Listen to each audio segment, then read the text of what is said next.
Estatuto dos Funcionários Públicos Civis do Estado de São Paulo para o concurso do Tribunal de Justiça do Estado de São Paulo, dos artigos 239 a 323. Capítulo 7. Do direito de petição. Artigo 239. É assegurado a qualquer pessoa, física ou jurídica, independentemente de pagamento, o direito de petição contra a ilegalidade ou abuso de poder e para a defesa de direitos. Parágrafo 1º. Qualquer pessoa poderá reclamar sobre abuso, erro, omissão ou conduta incompatível no serviço público.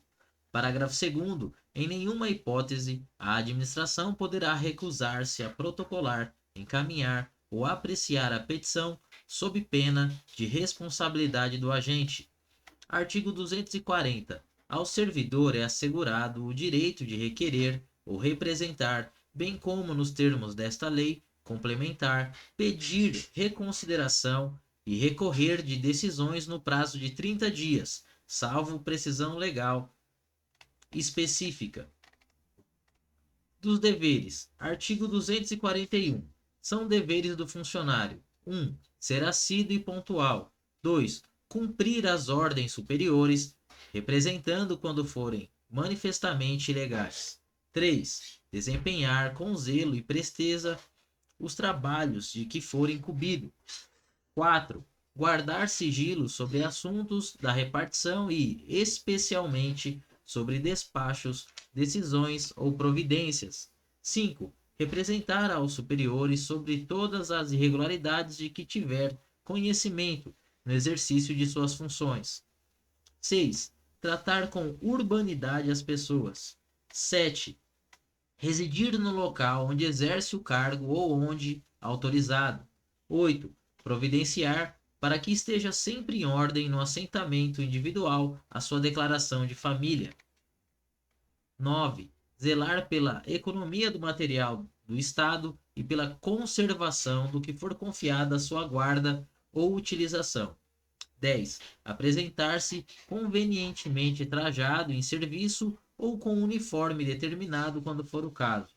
11. Atender prontamente, com preferência sobre qualquer outro serviço, as requisições de papéis, documentos, informações ou providências que lhe forem feitas pelas autoridades judiciárias ou administrativas para a defesa do Estado em juízo.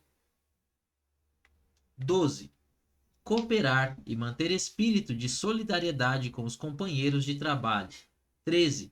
Estar em dia com as leis, regulamentos, regimentos, instruções e ordens de serviço que digam respeito às suas funções. E 14. Proceder na vida pública e privada na forma que dignifique a função pública. Das proibições. Artigo 242. Ao funcionário é proibido: 2. Retirar, sem prévia permissão da autoridade competente, qualquer documento ou objeto existente na repartição. 3. Entreter-se durante as horas de trabalho em palestras, leituras ou outras atividades estranhas ao serviço. 4. Deixar de comparecer ao serviço sem causa justificada. 5. Tratar de interesses particulares na repartição. 6. Promover manifestações de apreço ou desapreço dentro da repartição, ou tornar-se solidário com elas. 7. Exercer comércio entre os companheiros de serviço, promover ou subscrever lista de donativos dentro da repartição. E 8. Empregar material do serviço público ou em serviço particular. Artigo 243. É proibido ainda ao funcionário: 1. Fazer contratos de natureza comercial e industrial com o governo por si ou como representante de outrem. 2. Participar de gerência ou administração de empresas bancárias ou industriais ou de sociedades comerciais que mantenham relações comerciais ou administrativas com o governo do Estado, sejam por estes subvencionadas ou estejam diretamente relacionadas com a finalidade da repartição ou serviço em que esteja lotado. 3. Requerer ou promover a convenção de privilégios, garantias de juros ou outros fatores semelhantes, federais, estaduais ou municipais, exceto o privilégio de invenção própria. 4. Exercer, mesmo fora das horas de trabalho, emprego ou função em empresas, estabelecimentos ou instituições que tenha relação com o governo, em matéria que se relacione com a finalidade da repartição ou serviço em que esteja lotado. 5. Aceitar representação de Estado estrangeiro sem autorização do Presidente da República. 6. Comerciar ou ter parte em sociedades comerciais nas condições mencionadas no item 2 deste artigo, podendo, em qualquer caso, ser acionista, cotista ou comanditário. 7. Incitar greves ou a elas aderir, ou praticar atos de sabotagem contra o serviço público. 8. Praticar a usura. 9. Constituir-se procurador de partes ou servir de intermediário perante qualquer repartição pública, exceto quando se tratar de interesse de cônjuge ou parente até segundo grau. 10. Receber estipêndios de firmas fornecedoras ou de entidades fiscalizadas no país ou no estrangeiro, mesmo quando estiver em missão referente à compra de material ou fiscalização de qualquer natureza. 11. Valer-se de sua qualidade de funcionário para desempenhar atividade estranha às funções ou para lograr, direto ou indiretamente, qualquer proveito. E 12. Fundar sindicato de funcionário ou deles fazer parte. Parágrafo único. Não está compreendida na proibição dos itens 2 e 6 deste artigo a participação do funcionário em sociedade em que o Estado seja acionista, bem assim na direção ou gerência de cooperativas e associações de classe ou como sócio. Artigo 243-A. O disposto no artigo 243, inciso 4 desta lei, não se aplica ao funcionário de órgão ou entidade concedente de estágio que atuar como professor orientador. Parágrafo único. O funcionário de que trata o caput deste artigo deverá evitar qualquer conflito de interesse e estará sujeito, inclusive, aos deveres de 1. Comunicar ao superior hierárquico qualquer circunstância, suspeição ou fato impeditivo de sua participação em decisão a ser tomada no âmbito da unidade administrativa. 2. Abster-se de atuar nos processos ou procedimentos em que houver interesse da instituição de ensino. Artigo 244. É vedado ao funcionário trabalhar sob as ordens imediatas de parentes até segundo grau, salvo quando se tratar de função de confiança e livre escolha, não podendo exceder a 2 o número de auxiliares nessas condições. Das responsabilidades. Artigo 245. O funcionário é responsável por todos os prejuízos que, nessa qualidade, causar à fazenda estadual, por dolo ou culpa, devidamente apurados. Parágrafo único. Caracteriza-se especialmente a responsabilidade 1. Pela sonegação de valores e objetos confiados à sua guarda ou responsabilidade, ou por não prestar contas, ou por não as tomar, na forma e no prazo estabelecido nas leis, regulamentos, regimentos, instruções e ordens de serviço. 2. Pelas faltas, danos, avarias e quaisquer outros prejuízos que sofrerem os bens e os materiais sobre sua guarda, os sujeitos a seu exame ou fiscalização. 3. Pela falta ou inexatidão das necessárias averbações nas notas de despacho, guias e outros documentos da Receita ou que tenham com eles relação. E 4. Por qualquer erro de cálculo ou redução contra a Fazenda Estadual. Artigo 246. O funcionário que adquirir materiais em desacordo com disposições legais e regulamentares será responsabilizado pelo respectivo custo, sem prejuízo das penalidades disciplinares cabíveis, podendo-se proceder ao desconto de seu vencimento ou remuneração. Artigo 247. Nos casos de indenização à Fazenda Estadual, o funcionário será obrigado a repor de uma só vez a importância do prejuízo causado em virtude de alcance, desfalque, remissão ou omissão em efetuar recolhimento ou entrada nos prazos legais. Artigo 248. Fora dos casos incluídos no artigo anterior, a importância da indenização poderá ser descontada do vencimento ou remuneração, não excedendo o desconto a 10ª parte do valor destes. Parágrafo único. No caso do item 4 do parágrafo único do artigo 245, não tendo havido má-fé, será aplicada a pena de repreensão e, na reincidência, a de suspensão. Artigo 249. Será igualmente responsabilizado o funcionário que, fora dos casos expressamente previstos nas leis, regulamentos ou regimentos, cometer a pessoa estranhas às repartições o desempenho de encargos que lhe competirem ou aos seus subordinados. Artigo 250. A responsabilidade administrativa não exime o funcionário da responsabilidade civil ou criminal, que no caso couber, nem o pagamento da indenização a que ficar obrigado, na forma dos artigos 247 e 248, o exame da pena disciplinar em que incorrer. Parágrafo 1º. A responsabilidade administrativa é independente da civil e da criminal. Parágrafo 2º. Será integrado ao serviço público, no cargo que ocupava e com todos os direitos e vantagens devidas, o servidor absolvido pela Justiça, mediante simples comprovação do trânsito em julgado de decisão que negue a existência de sua autoria ou do fato que deu origem à sua demissão. Parágrafo 3º. O processo administrativo só poderá ser sobrestado para aguardar decisão judicial por despacho motivado da autoridade competente para aplicar a pena. Das penalidades e de sua aplicação. Artigo 251. São penas disciplinares. 1. Repreensão. 2. Suspensão. 3. Multa. 4. Demissão. 5. Demissão a bem do serviço público. E 6. Cassação de aposentadoria ou disponibilidade. Artigo 252. Na aplicação das penas disciplinares serão consideradas a natureza e a gravidade da infração e os danos que dela provierem para o serviço público. Artigo 253. A pena de repreensão será aplicada por escrito nos casos de indisciplina ou falta de cumprimento dos deveres. Artigo 254. A pena de suspensão, que não excederá de 90 dias, será aplicada em caso de falta grave ou de reincidência. Parágrafo 1º. O funcionário suspenso perderá todas as vantagens e direitos decorrentes do exercício do cargo.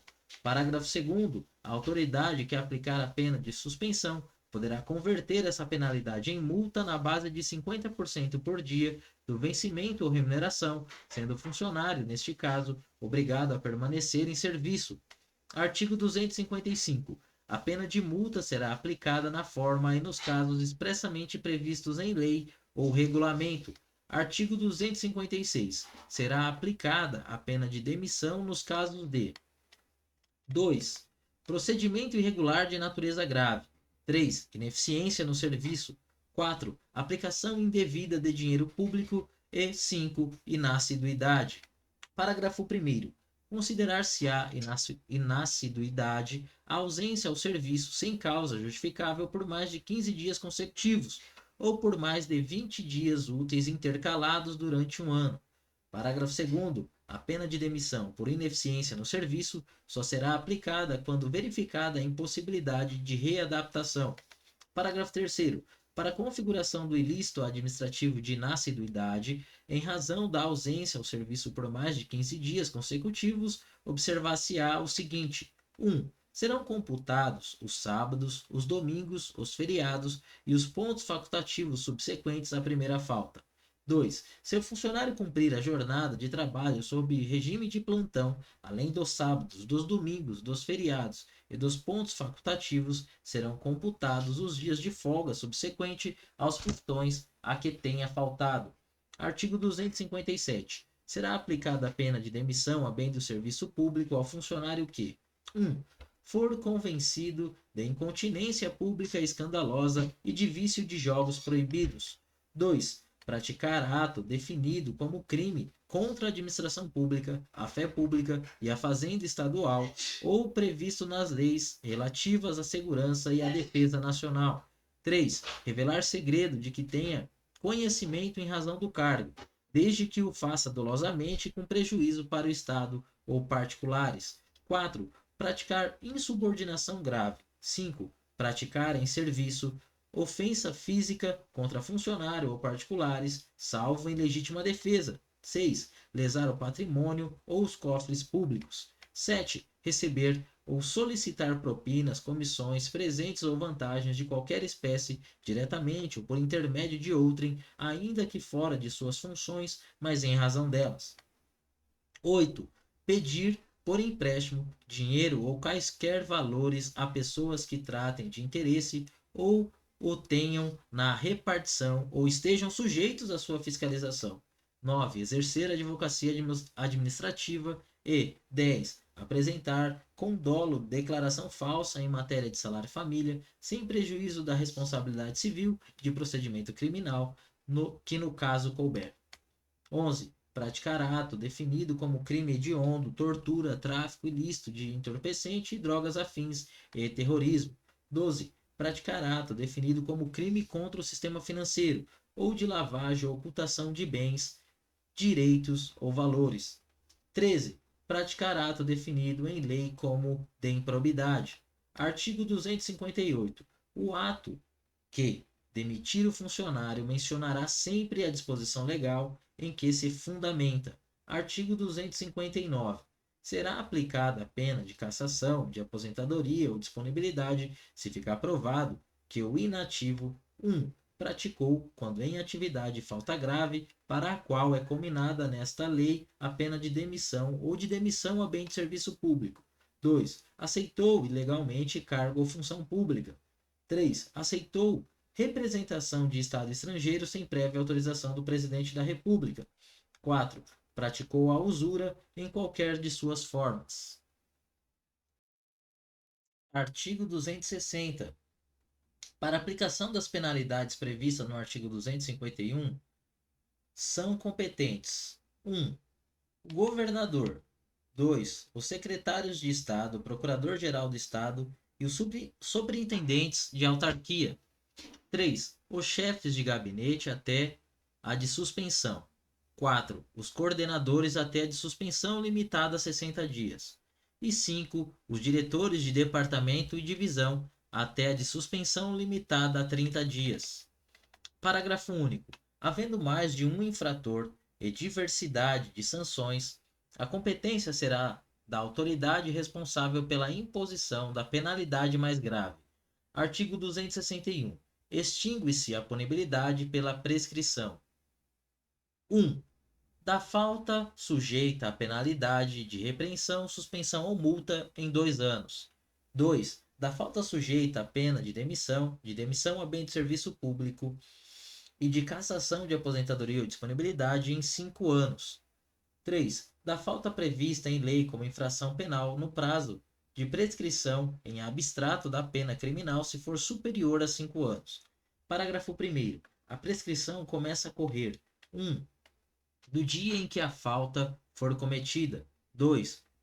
Do dia em que tenha cessado a continuação ou a permanência nas faltas continuadas ou permanentes. Parágrafo 2º. Interrompe a prescrição a portaria que instaura a sindicância e a que instaura processo administrativo. Parágrafo 3º. O lapso prescricional corresponde: 1.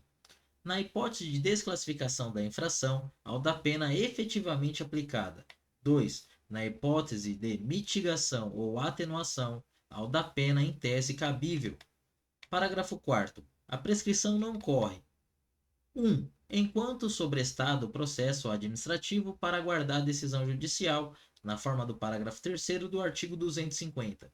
2. Enquanto insubsistente o vínculo funcional que venha a ser restabelecido. 3. Durante a suspensão da sindicância, nos termos do artigo 267-N desta lei. 4. No curso das práticas autocompositivas. 5. Durante o prazo estabelecido para o cumprimento do termo de ajustamento de conduta. Parágrafo 5º. Extinta a punibilidade pela prescrição, a autoridade julgadora determinará o registro do fato nos assentamentos individuais do servidor. Parágrafo 6º. A decisão que reconhecer a existência de prescrição deverá desde logo determinar, quando for o caso, as providências necessárias à apuração da responsabilidade pela sua ocorrência. Artigo 262. O funcionário que, sem justa causa, deixar de atender a qualquer exigência para cujo cumprimento seja marcado prazo certo, terá suspenso o pagamento de seu vencimento ou remuneração até que satisfaça essa exigência. Parágrafo único. Aplica-se aos aposentados ou em disponibilidade o disposto nesse artigo. Artigo 263. Deverão constar do assentamento individual do funcionário todas as penas que lhe forem impostas. Das providências preliminares. Artigo 264. A autoridade que por qualquer meio tiver conhecimento de irregularidade praticada por funcionário adotará providências visando a sua imediata apuração, sem prejuízo das demais urgentes que o interesse da administração exigir, podendo submeter o caso às práticas autocompositivas ou propor celebração de termo de ajustamento de conduta. Parágrafo único. A autoridade poderá, desde logo, submeter o caso às práticas autocompositivas, especialmente nas situações em que evidenciada a ocorrência de conflitos interpessoais, objetivando sempre a melhor solução para resguardar o interesse público. Artigo 265. A autoridade realizará a apuração preliminar de natureza simplesmente investigativa quando a infração não estiver suficientemente caracterizada ou definida a autoria. Parágrafo 1º. A apuração preliminar deverá ser concluída no prazo de 30 dias. Parágrafo 2º. Não concluída no prazo a apuração, a autoridade deverá imediatamente encaminhar ao chefe de gabinete relatório das diligências realizadas e definir o tempo necessário para o término dos trabalhos. Parágrafo 3º. Ao concluir a apuração preliminar, a autoridade deverá opinar fundamentalmente pelo arquivamento, pela instauração de sindicância ou de processo administrativo. Artigo 266. Determinada a instauração de sindicância ou processo administrativo, ou no seu curso, havendo conveniência para instrução ou para o serviço, poderá o chefe de gabinete, por despacho fundamentado, ordenar as seguintes providências: 1. Afastamento preventivo do servidor quando recomendar a moralidade administrativa ou a apuração do fato, sem prejuízo de vencimentos ou vantagens, até 180 dias, prorrogável uma única vez por igual período. 2. Designação do servidor acusado para o exercício de atividades exclusivamente burocráticas, até decisão final do procedimento. 3. Recolhimento de carteira funcional, distintivo, armas e algemas. 4. Proibição do porte de armas. 5. Comparecimento obrigatório em periodicidade a ser estabelecida para tomar ciência dos atos do procedimento. Parágrafo 1º. A autoridade que determinar a instauração ou presidir sindicância ou processo administrativo poderá representar ao chefe de gabinete para propor a aplicação das medidas previstas neste artigo, bem como sua cessação ou alteração.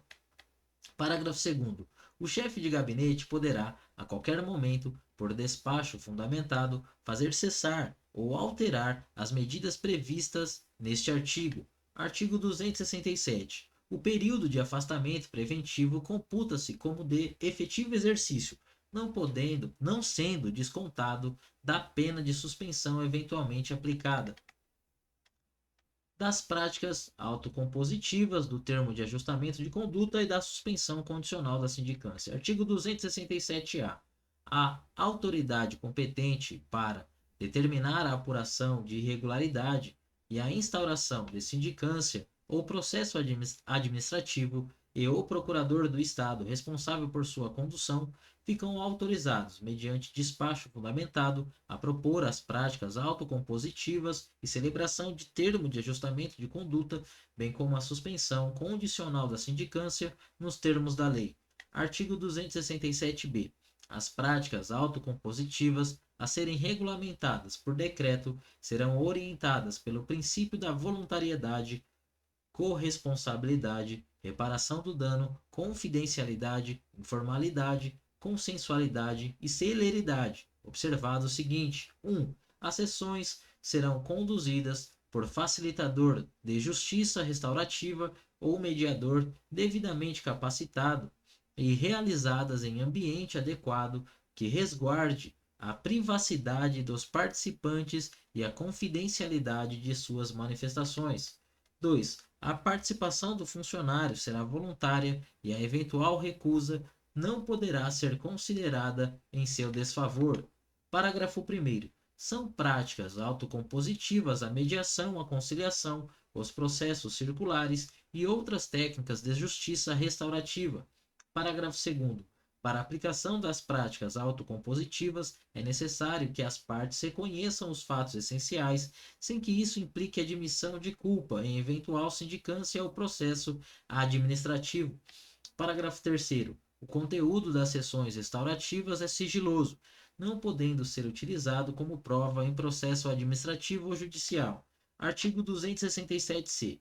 A autoridade competente para determinar a apuração de irregularidade e a instauração de sindicância ou processo administrativo e o procurador do Estado responsável por sua condução poderão, em qualquer fase, encaminhar o caso para as práticas autocompositivas, mediante despacho fundamentado.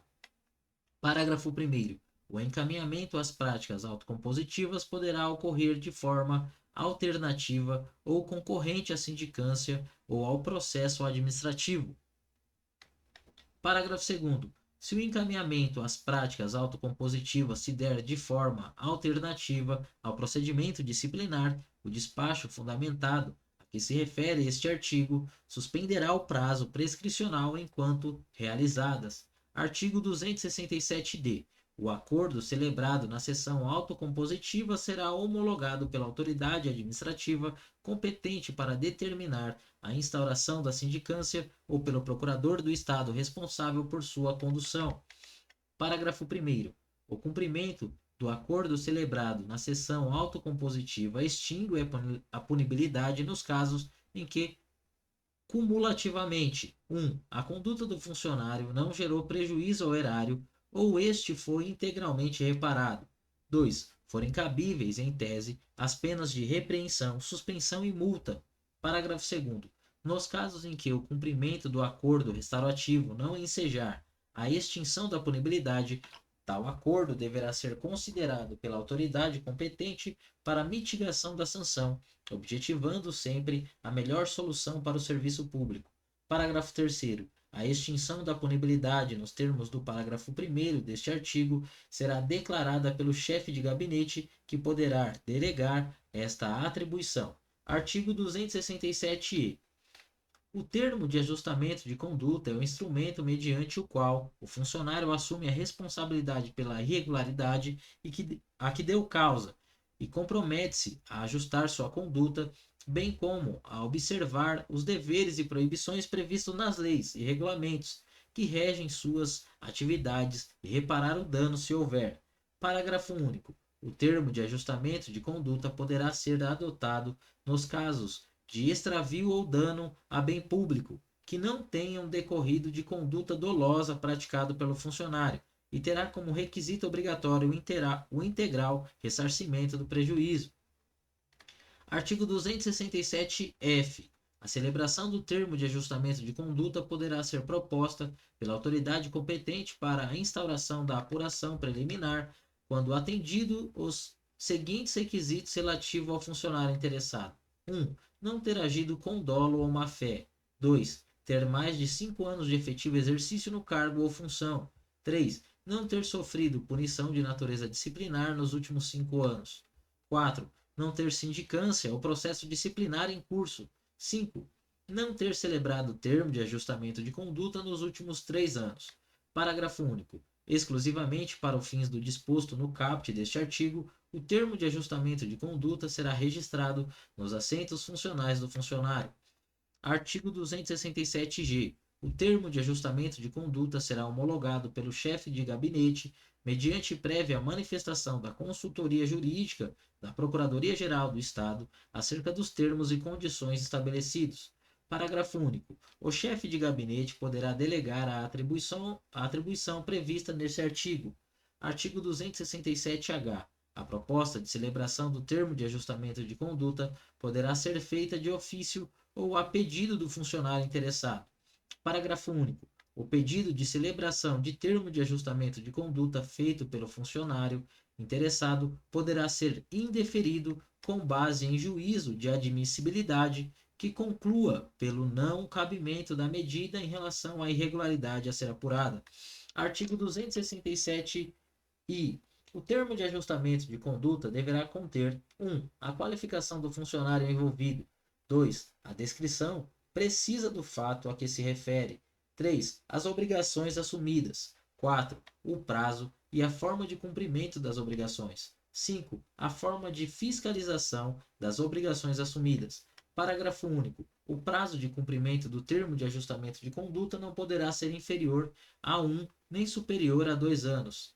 Artigo 267-J. O cumprimento das condições do termo de ajustamento de conduta implicará a extinção da punibilidade, que será declarada pelo chefe de gabinete. Parágrafo único. O chefe de gabinete poderá delegar a atribuição prevista nesse artigo. Artigo 267-L. No caso de descumprimento do termo de ajustamento de conduta ou de cometimento de nova falta funcional durante o prazo de cumprimento do ajuste, a autoridade encarregada da fiscalização providenciará, se necessário, a conclusão da apuração preliminar e a submeterá à autoridade competente para deliberação. Artigo 267-N. Não corre a prescrição durante o prazo fixado para cumprimento do termo de ajustamento de conduta. Artigo 267-N. Após a edição da portaria de instauração da sindicância, o procurador do Estado, que a presidir, poderá propor sua suspensão pelo prazo de 1 a 2 anos, desde que o funcionário tenha mais de 5 anos de exercício no cargo ou função e não registre punição de natureza disciplinar nos últimos 5 anos. Parágrafo 1º. O procurador do Estado especificará as condições da suspensão, em especial a apresentação de relatórios trimestrais de atividades e a frequência regular, sem falta injustificadas. Parágrafo 2º. A suspensão será revogada se o beneficiário vier a ser processado por outra falta disciplinar ou se descumprir as condições estabelecidas no parágrafo 1º deste artigo, prosseguindo, nestes casos, o procedimento disciplinar cabível. Parágrafo 3º. Expirado o prazo da suspensão e tendo sido cumpridas suas condições, o procurador do Estado encaminhará os autos à Secretaria de Estado ou autarquia para a declaração da extinção da punibilidade. Parágrafo 4º. Não será concedido novo benefício durante o dobro do prazo da anterior suspensão, contado da declaração de extinção da punibilidade na forma do parágrafo 3º deste artigo. Parágrafo 5º. Durante o período da suspensão, não correrá prazo prescricional, ficando vedado ao beneficiário ocupar cargo em comissão ou exercer função de confiança. Artigo 267-O. Alternativamente, a suspensão condicional da sindicância prevista no artigo 267-N desta lei, a sindicância também poderá ser suspensa caso os envolvidos voluntariamente concordem com o encaminhamento para as práticas autocompositivas. Parágrafo único. A sindicância ficará suspensa até o cumprimento do acordo restaurativo, decorrente das práticas autocompositivas, respeitado o prazo máximo de 2 anos. Artigo 267-P. As Secretarias de Estado, a Procuradoria-Geral do Estado, a Controladoria-Geral do Estado e as autarquias poderão estabelecer condições para a suspensão da sindicância, observada as especificidades de sua estrutura ou de sua atividade. Das disposições gerais. Artigo 268. A apuração das infrações será feita mediante sindicância ou processo administrativo, assegurado o contraditório e a ampla defesa. Artigo 269. Será instaurada sindicância quando a falta disciplinar, por sua natureza, possa determinar as penas de repreensão, suspensão ou multa. Parágrafo único. Não será instaurada sindicância em face de funcionário já exonerado, aposentado, anteriormente demitido ou que, por qualquer razão, tenha deixado de manter vínculo com a administração pública. Artigo 270. Será obrigatório o processo administrativo quando a falta disciplinar, por sua natureza, determinar as penas de demissão a bem de serviço público e de cassação de aposentadoria ou disponibilidade. Artigo 271. Os procedimentos disciplinares punitivos serão realizados pela Procuradoria-Geral do Estado e presididos por procurador do Estado confirmado na carreira. Da sindicância. Artigo 272. São competentes para determinar a instauração de sindicância as autoridades enumeradas no artigo 260. Parágrafo 1º. Instaurada a sindicância, o procurador do Estado, que a presidir, comunicará o fato ao órgão setorial de pessoal. Parágrafo 2º. As secretarias de Estado, a Procuradoria-Geral do Estado, a Controladoria-Geral do Estado e as autarquias disciplinarão as condições de suspensão da sindicância, observado os requisitos mínimos desta lei e as respectivas peculiaridades. Artigo 273. Aplicam-se à sindicância as regras previstas nesta lei complementar para o processo administrativo com as seguintes modificações. 1. A autoridade sindicante e cada acusado poderão arrolar até 3 testemunhas. 2. A sindicância deverá estar concluída no prazo de 60 dias. 3. Com o relatório, a sindicância será enviada à autoridade competente para a decisão. Do processo administrativo. Artigo 274. São competentes para determinar a instauração do processo administrativo as autoridades enumeradas no artigo 260 até o inciso 4, inclusive. Artigo 275. Não poderá ser encarregado da apuração nem atuar como secretário, amigo íntimo ou inimigo, parente consanguíneo ou afim, em linha reta ou colateral, até o 3º grau, inclusive cônjuge, companheiro ou qualquer integrante do núcleo familiar do denunciante ou do acusado, bem assim o subordinado deste. Artigo 276. A autoridade ou funcionário designado deverão comunicar desde logo à autoridade competente o impedimento que houver. Artigo 277. O processo administrativo deverá ser instaurado por portaria no prazo improrrogável de 8 dias do recebimento da determinação e concluído no de 90 dias da citação do acusado.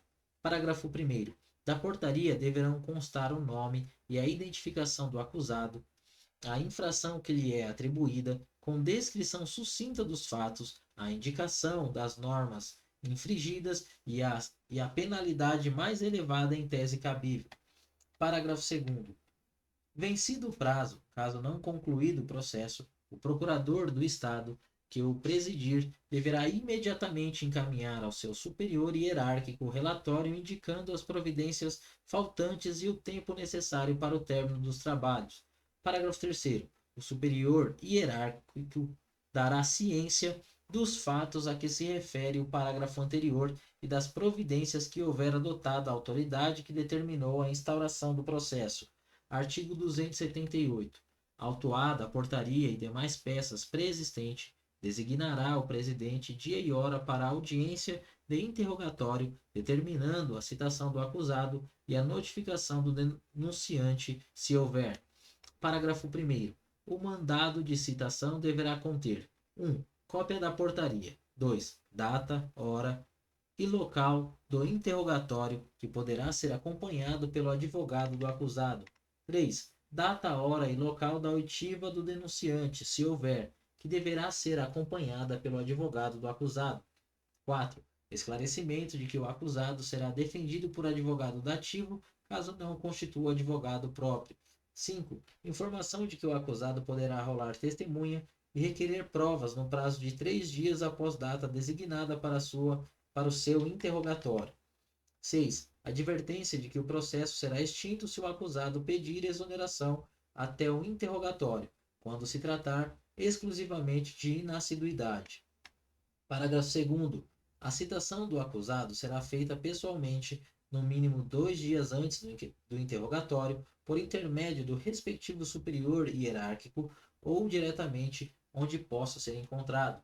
Parágrafo 3º. Não sendo encontrado em seu local de trabalho ou no endereço constante de seu assentamento individual, Furtando-se o acusado à citação ou ignorando seu paradeiro, a citação far-se-á por edital publicado uma vez no Diário Oficial do Estado, no mínimo 10 dias antes do interrogatório. Artigo 279. Havendo denunciante, este deverá prestar declarações no interregno entre a data da citação e a fixada para o interrogatório do acusado, sendo notificado para tal fim. Parágrafo 1º. A oitiva do denunciante deverá ser acompanhada pelo advogado do acusado próprio ou dativo. Parágrafo 2º. O acusado não assistirá à inquirição do denunciante. Antes, porém, de ser interrogado, poderá ter ciência das declarações que aquele houver prestado. Artigo 260. Não comparecendo o acusado, será, por despacho, decretada a sua revelia, prosseguindo-se nos demais atos e termos do processo. Artigo 281. Ao acusado revel será nomeado advogado dativo. Artigo 282. O acusado poderá constituir advogado que o representará em todos os atos e termos do processo. Parágrafo 1º. É faculdade do acusado tomar ciência ou assistir aos atos e termos do processo, não sendo obrigatório qualquer notificação. Parágrafo 2º. O advogado será intimado, por publicação no Diário Oficial do Estado, de que conste seu nome e número de inscrição na Ordem dos Advogados do Brasil, bem como os dados necessários à identificação do procedimento. Parágrafo 3º. Não tendo o acusado recursos financeiros ou negando-se a constituir advogado, o presidente nomeará advogado dativo. Parágrafo 4º. O acusado poderá, a qualquer tempo, constituir advogado para prosseguir na sua defesa. Artigo 283. Comparecendo ou não o acusado ao interrogatório, inicia-se o prazo de 3 dias para requerer a produção de provas ou apresentá-las. Parágrafo 1º. O presidente e cada acusado poderão arrolar até 5 testemunhas. Parágrafo 2º. A prova de antecedentes do acusado será feita exclusivamente por documentos, até as alegações finais. Parágrafo 3º. Até a data do interrogatório será designada a audiência de instrução. Artigo 284. Na audiência de instrução serão ouvidas pela ordem as testemunhas arroladas pelo presidente e pelo acusado. Parágrafo único. Tratando-se de servidor público, seu comparecimento poderá ser solicitado ao respectivo superior e imediato com as indicações necessárias. Artigo 285. As testemunhas não poderá eximir-se de depor, salvo se for ascendente, descendente, cônjuge, ainda que legalmente separado, companheiro, irmão, sogro e cunhado, pai, mãe ou filho adotivo do acusado, exceto quando não for possível, por outro modo, obter-se ou integrar-se à prova do fato e de sua circunstância. Parágrafo 1º. Se o parentesco das pessoas referidas for com o denunciante, ficam elas proibidas de depor, observada a exceção deste artigo. Parágrafo 2º. Ao servidor que se recusar a depor sem justa causa, será pela autoridade competente adotada a providência que se refere ao artigo 262, mediante comunicação do presidente. Parágrafo 3º. O servidor que tiver de depor como testemunha fora de sua sede de seu exercício, terá direito a transporte diárias na forma da legislação em vigor, podendo ainda expedir-se precatório para esse efeito à autoridade do domicílio do depoente. Parágrafo 4º. São proibidas de depor as pessoas que, em razão de função, ministério, ofício ou profissão, devam guardar segredo, salvo se desobrigadas pela parte interessada quiserem dar o seu testemunho. Artigo 268. A testemunha que morar em comarca diversa poderá ser inquirida pela autoridade do lugar de sua residência, expedindo-se, para este fim, carta precatória, com prazo razoável, intimada à defesa.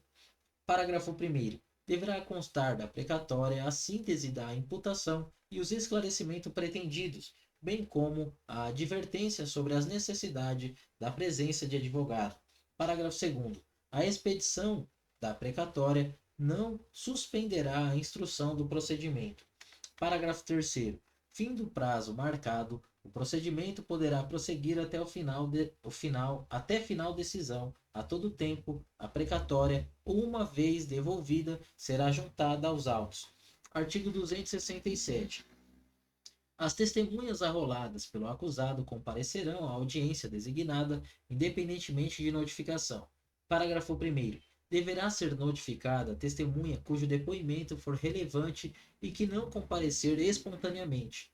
Parágrafo 2º. Se a testemunha não for localizada, a defesa poderá substituí-la, se quiser, levando na mesma data designada para a audiência outra testemunha, independentemente de notificação. Artigo 288. Em qualquer fase do processo, poderá o presidente, de ofício ou a requerimento da defesa, ordenar diligências que entenda convenientes.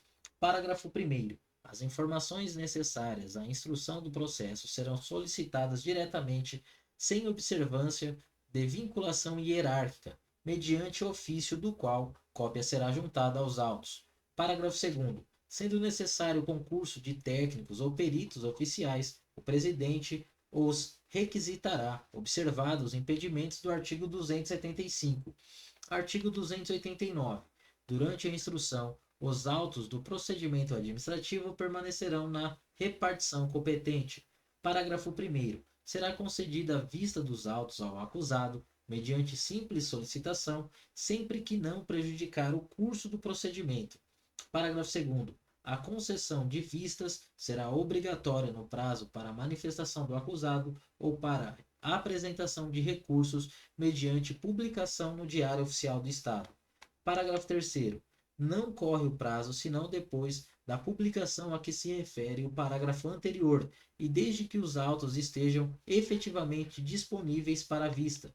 Parágrafo 4º. Ao advogado é assegurado o direito de retirar os autos da repartição mediante recibo durante o prazo para manifestação de seu representado, salvo na hipótese de prazo comum, de processo sob regime de segredo de justiça, ou quando existirem nos autos documentos originais de difícil restauração, ou ocorrer circunstâncias relevantes que justifiquem a permanência dos autos na repartição, reconhecida pela autoridade em despacho motivado.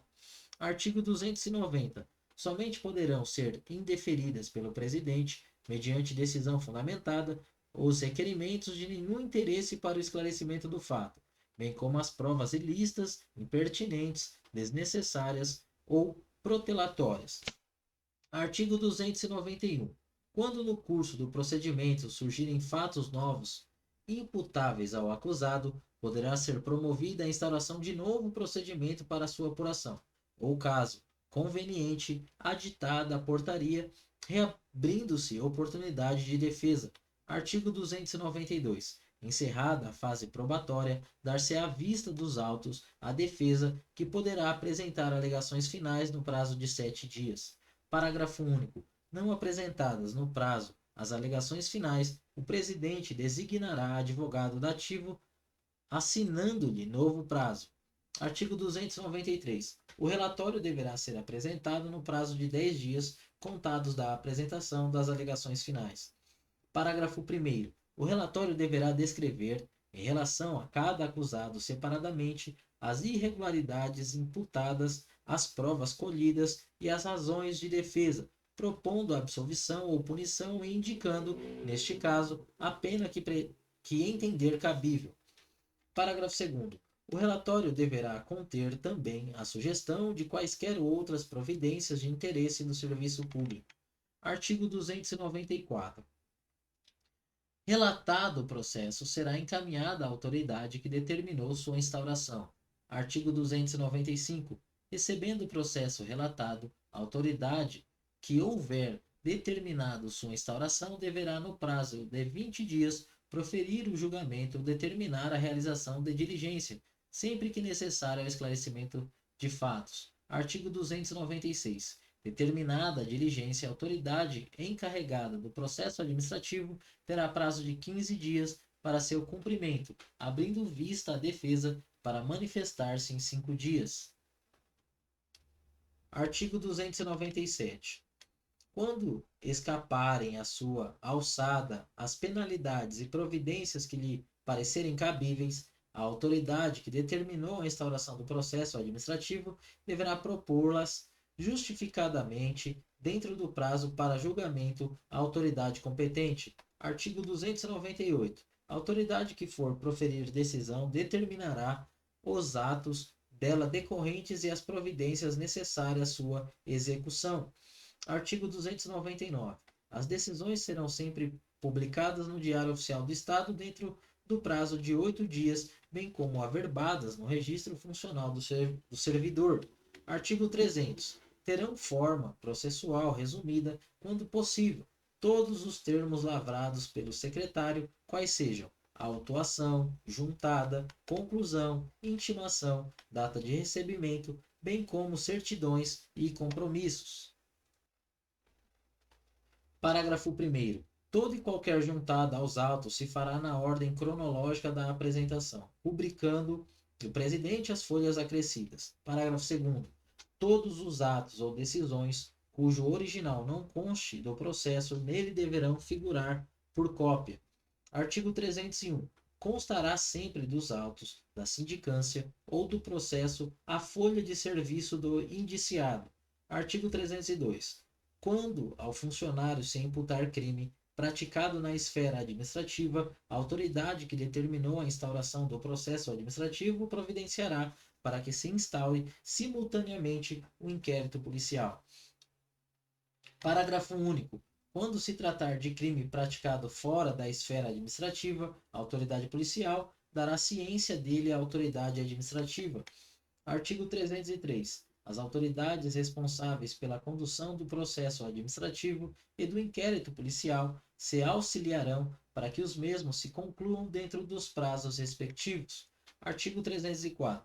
Quando o ato atribuído ao funcionário for considerado criminoso, serão remetidos à autoridade competente cópias autenticadas das peças essenciais do processo. Artigo 305. Não será declarada a nulidade de nenhum ato processual que não houver influído na apuração das verdades substancial ou diretamente na decisão do processo ou sindicância. Artigo 306. É defeso fornecer à imprensa ou a outros meios de divulgação notas sobre os atos processuais, salvo no interesse da administração, a juízo do secretário de Estado ou do Procurador-Geral de Estado. Artigo 307. Decorridos 5 anos de efetivo exercício, contados do cumprimento da sanção disciplinar, sem cometimento de nova infração, não mais poderá aquela ser considerada em prejuízo do infrator, inclusive para efeito de reincidência. Parágrafo único. A demissão e a demissão a bem de serviço público acarretam a incompatibilidade para nova investidura em cargo, função ou emprego público, pelo prazo de 5 anos e 10 anos, respectivamente. Do processo por inassiduidade. Artigo 308. Verificada a ocorrência de faltas ao serviço que caracterizem inassiduidade, o superior imediato comunicará o fato à autoridade competente para determinar a instauração de processo disciplinar, instruindo a representação com cópia da ficha funcional do funcionário e atestado de frequência. Artigo 309. Não será instaurado processo para apurar a inassiduidade do funcionário que tiver pedido exoneração. Artigo 310. Extingue-se o processo instaurado exclusivamente para apurar a inassiduidade se o indiciado pedir exoneração até a data designada para o interrogatório ou por ocasião deste. Artigo 311. A defesa somente poderá versar sobre força maior, coação ilegal ou motivo legalmente justificado que impeça o comparecimento ao trabalho. Dos recursos. Artigo 312. Haverá recurso por uma única vez da decisão que aplicar penalidade. Parágrafo 1º.